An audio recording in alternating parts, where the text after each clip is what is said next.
Vous cherchez aussi le terrain le moins cher, mais quand même avec... Bah oui, ce qui est en fonction des zones géographiques, certaines municipalités peuvent être intéressantes, ils peuvent proposer peut-être des aides. C'est-à-dire, une municipalité peut vous inciter à venir chez elle en vous donnant une petite aide. Voilà, une aide ou une aide, un crédit d'impôt plus intéressant avec un de leurs organismes bancaires qui pourra jouer le jeu avec moi. Internet n'est pas son seul terrain de chasse. Il prospecte aussi les entreprises qui proposent de nouvelles méthodes de construction. Cet après-midi, rendez-vous avec un constructeur de maisons en bois, un entrepreneur qui ne manque pas d'arguments pour le séduire. On démarre le mardi, le vendredi après-midi, on fait la remise des clés au client et le client est chez lui. D'accord. Pour relever ce défi, l'entreprise a une technique pour le moins originale. Tout se passe dans ce hangar. Donc là, au fur et à mesure de l'avancement, vous avez, là on a donc attaqué les cloisons. Ici, on va mettre le placo. Par la suite, on va avancer au niveau de la peinture. Après, sous les yeux de William, une maison est en cours de montage. De la plomberie, on avancera pour arriver à la fin sur un module fini. Chaque pièce est un module de 24 mètres carrés, construction en bois et à la chaîne comme pour les automobiles. Murs, peinture, plomberie, électricité, tous les corps de métier se relaient. Pas d'interruption. Qu'il pleuve ou qu'il vente, le chantier ne s'arrête jamais. C'est le secret pour gagner et livrer à temps. On est au stade où on a fait le plancher, le plafond, les murs, et on est en train de poser le placo intérieur et on va mettre la laine de verre. Un processus industriel qui permet à l'entreprise d'afficher des tarifs compétitifs. 1 000 € le mètre carré pour une maison tout équipée et livrée. À ce prix, forcément, on s'interroge. À 1 000 € le mètre carré, on finit pas par faire du bas de gamme? On ne fait pas du bas de gamme, nous. Vous pouvez regarder, quand on voit les épaisseurs de murs, on est quand même sur du 310 mm. On a ici, on a une épaisseur d'isolant qui fait quand même 15 mm. On a une feuille d'étanchéité à l'air. On a un pare-pluie. Tous les matériaux qui sont utilisés sont du matériau qu'on trouve dans le commerce, mais ce n'est pas des matériaux à bas prix. L'autre avantage à ses yeux, les ouvriers travaillent à hauteur d'homme et les accidents du travail sont plus rares. Seule la charpente est montée à l'extérieur. Tout est fait pour gagner du temps. Et le temps, c'est de l'argent. Une telle maison, construite de manière plus conventionnelle, c'est au moins 1 an de travail. Ici, avec cette maison en kit, le client économise aussi sur un double loyer ou sur un pré-relais. Une maison comme ça, il nous faut 15 jours pour la construire. Et on met 1 semaine pour la livrer. Donc on démarre en début de mois, à la fin du mois, le client est chez lui. On lui remet ses clés. Un plus pour vous Ah oui, non, mais on réalise pas trop au début, mais c'est quand même une économie qui est quand même très très importante. Ouais. Qu'est-ce qui vous convainc? Vu ce gain de temps, je sais que je vais gagner de l'argent, comme l'a expliqué monsieur. Je sais que je vais gagner de l'argent sur mon loyer, mon crédit que je paye aujourd'hui, etc. C'est le rapport qualité-prix qui vous intéresse finalement? Je pense que le rapport qualité-prix est excellent ici. Et vous avez gagné un client? Tout à fait. On va les citer. Une semaine plus tard, la maison modulaire prend la route. Un convoi exceptionnel d'une dizaine de camions qui vont livrer à Saint-Nicolas-des-Motets, un village à mi-chemin entre Blois et Tours. Il est 8 h du matin. La cuisine et le salon ont déjà été posés. C'est au tour de la salle de bain. Une mise en place spectaculaire sous le regard de Stéphanie Nourry, la future propriétaire, qui elle aussi paraît bluffée.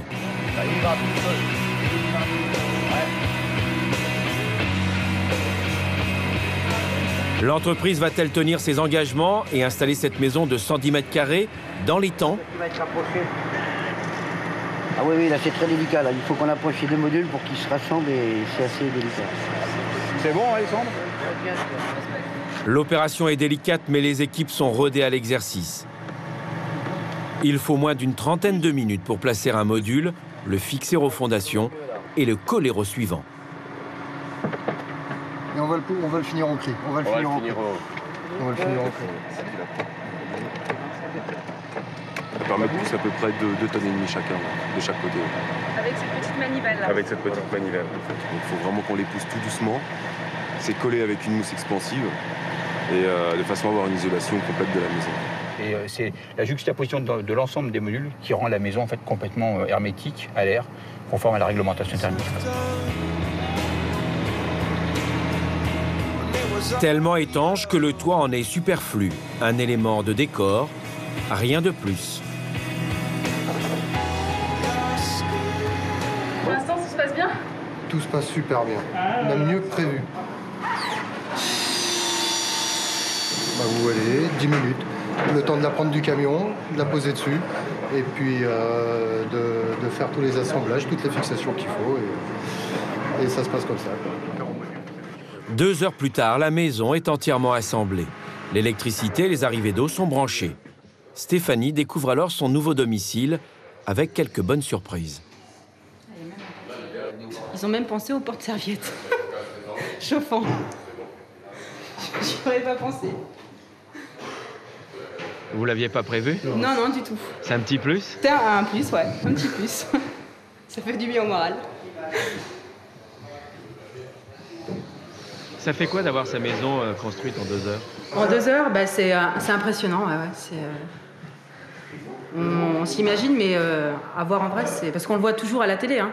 Mais de le voir devant nous, c'est à couper le souffle. Au final, la maison, elle vous coûte combien? 107 000 €. Tout compris? Tout compris. Et pour le terrain? 24 000 €. Donc c'est raisonnable, effectivement. Très bien, c'est parfait. Au total, Stéphanie aura donc déboursé 131 000 € pour une maison de 110 mètres carrés, avec 4 chambres, un salon, une cuisine aménagée et quelques fissures. Il y a quand même des petits raccords à faire, visiblement. Systématiquement, en fait, au niveau du grutage, on a ce genre de phénomènes qui se font. On a des effets de torsion qui nous génèrent ce type de désagrément. Et on peut pas on a essayé différentes techniques pour voir si on pouvait arriver à faire en sorte que ça disparaisse. On n'y arrive pas. Et comment vous allez faire maintenant? Donc là, en fait, on va au cutter, on va entailler des deux côtés pour faire tomber le morceau. Ensuite, on va donc remettre une bande, de l'enduit, laisser sécher et on va repeindre. Pour le même prix, les ouvriers installent l'électroménager. Les finitions seront terminées dans 3 jours. Pour l'extérieur, pour le bardage, il faudra compter une semaine de plus. Au final, pour sa petite maison dans la prairie, Stéphanie Nourry aura patienté 5 petites semaines. Après avoir fait ses preuves dans les pays d'Europe du Nord, ce type de construction prend de l'ampleur en France. Un développement qui ne se dément pas.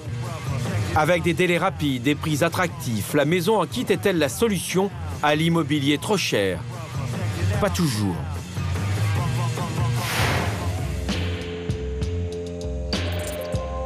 Retour à Saint-Afrique chez Anne-Sophie et Rodolphe. Avant de se lancer dans la construction de leur maison, ils avaient contacté des entreprises similaires. Mais vu la configuration de leur terrain, une construction en module était envisageable, mais hors de prix. Nous sommes en juillet. En 2 mois, le couple a fini la maçonnerie. Désormais, ils montent la structure de la maison. Une nouvelle facture de 10 000 €. Avec le terrain, le tracteur et les matériaux, ils ont déjà dépensé 80 000 €. Il leur reste donc 40 000 € pour terminer la maison. Côté planning, les délais restent serrés. Vous êtes en retard? Parce qu'on n'a pas de planning particulier. L'objectif, c'est quand même qu'à la rentrée, on puisse avoir les 2 chambres pour les enfants, qu'ils soient tranquilles pour faire leur rentrée scolaire. Après, ça se fera petit à petit, on le savait, donc il n'y a pas de souci. On préfère que ça soit bien fait et prendre notre temps, c'est l'avantage de faire nous-mêmes. On a le temps. Rodolphe et Anne-Sophie ne sont pas des professionnels du bâtiment, mais des amateurs éclairés qui savent parfaitement où ils vont. Chez eux, tout a été pensé, dessiné, mesuré et même anticipé. Alors une vision d'ensemble au début, mais la maison a été mieux réfléchie pendant 1 an ou 2. On y réfléchit. On a fait faire des devis quand même pour voir ce que ça donnait aussi. Au début, on hésitait si on partait ou si on faisait faire. Et là, il faut avouer que c'est le prix des devis qui nous a vite dit bon, on va faire nous-mêmes, quoi. Mais en même temps, ça nous a aidé de voir comment les pros voyaient les choses. Voilà. Vous pourriez conseiller à d'autres particuliers de faire leur maison tout seuls? S'ils aiment ça et qu'ils ont le temps, puis se sentir capables. Ouais. Ça fait 3 conditions. Si on les a pas, il faut abandonner, quoi. 3 conditions pour économiser, mais à quel prix pour la vie du couple? Alors c'est Rodolphe qui dessine. C'est Rodolphe qui, voilà, il a fait beaucoup, mais après il me pose, enfin voilà, c'est en accord tous les deux quand même. Et je dis si j'aime ou si j'aime pas. Et il recommence. En fait, le fait de faire une maison soi-même comme ça entretient le couple. Je pense que ça entretient. Ça nous a pas changé nos habitudes. Il y en a qui disent qu'ils se font que s'engueuler, nous on s'est pas engueulé. Ça nous a pas changé beaucoup au quotidien, non. Bon, c'est sympa parce que quand même on travaille tous les deux ensemble, donc ouais, ça. On est plus souvent, quand on est là, sur le chantier, ça nous rapproche quand même. On fait un truc en commun. Les vacances, Rodolphe et Anne-Sophie en rêvent. Mais comment faire quand on dispose de petits moyens et quand toutes ces économies passent dans le chantier? Là, c'est perdu pour moi. Là, je pense que j'essaierai même pas de parler.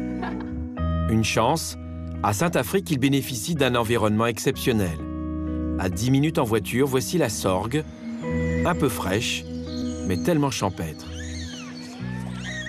Avec leur budget, que pourraient-ils s'offrir dans la capitale?